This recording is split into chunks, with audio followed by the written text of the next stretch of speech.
हर हर महादेव। अन्य यज्ञों की तरह भोजन प्रक्रिया को भी एक यज्ञ कहा गया है, जिसका नाम नित्य यज्ञ है। और इस नित्य यज्ञ के यज्ञेश्वर भगवान वैश्वानर हैं। गीता में कहा गया है, अहम वैश्वानरो भूत्वा प्राणिनाम देहमाश्रितः प्राणापान समायुक्तः पचाम्यन्नम चतुर्विधम।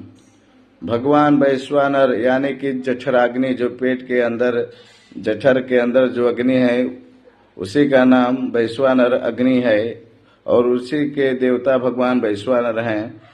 तो कहते हैं कि मैं प्रत्येक प्राणियों के शरीर में प्राण अपान वायु के द्वारा जो 4 प्रकार के भोज्य पदार्थ हैं, यानी कि चबाकर, चूसकर, चाटकर और पीकर जो ग्रहण किया जाता है, मैं सबको अंदर पचाता रहता हूँ।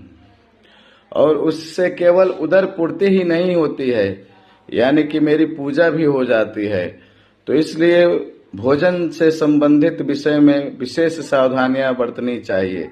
जैसे कि प्रथम स्थान का विचार करना चाहिए, वह स्थान शुद्ध होना चाहिए, चाहे वहां पे बैठकर भोजन करने लायक है कि नहीं, खड़े होकर भोजन करने लायक है कि नहीं। ऐसे तो खड़े होकर भोजन नहीं करना चाहिए, लेकिन कभी कभार समयाभाव के चलते, परिस्थितियों के चलते लोग खड़े खड़े कर लेते हैं। तो स्थान शुद्ध होना चाहिए, एकांत होना चाहिए।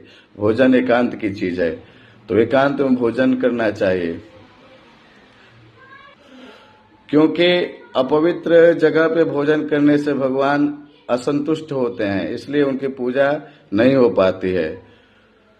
दूसरा, स्वयं पवित्र होकर भोजन करे। ये हमारा जो शरीर है वो पवित्र है कि नहीं, इसकी भी विशेष सावधानियां बरतनी चाहिए। क्योंकि अपवित्र मन से भगवत पूजा करने से कोई फल नहीं होता है, यानी कि अपवित्र शरीर से भोजन किए हैं तो उसका फल कुछ भी प्राप्त नहीं होने वाला है। तीसरा है कि जिस वस्तु से पूजा करनी हो वह पवित्र और सात्विक होनी चाहिए, उसमें अशुद्ध और तामसिक वस्तुओं का प्रयोग नहीं होना चाहिए। चौथा है कि पूजा की वस्तु जिसमें संग्रह की जाए वह पात्र अच्छा परिष्कृत होना चाहिए, अपवित्र पात्र नहीं होना चाहिए। क्योंकि अगर आहार सही है तो व्यवहार आपका सही होगा,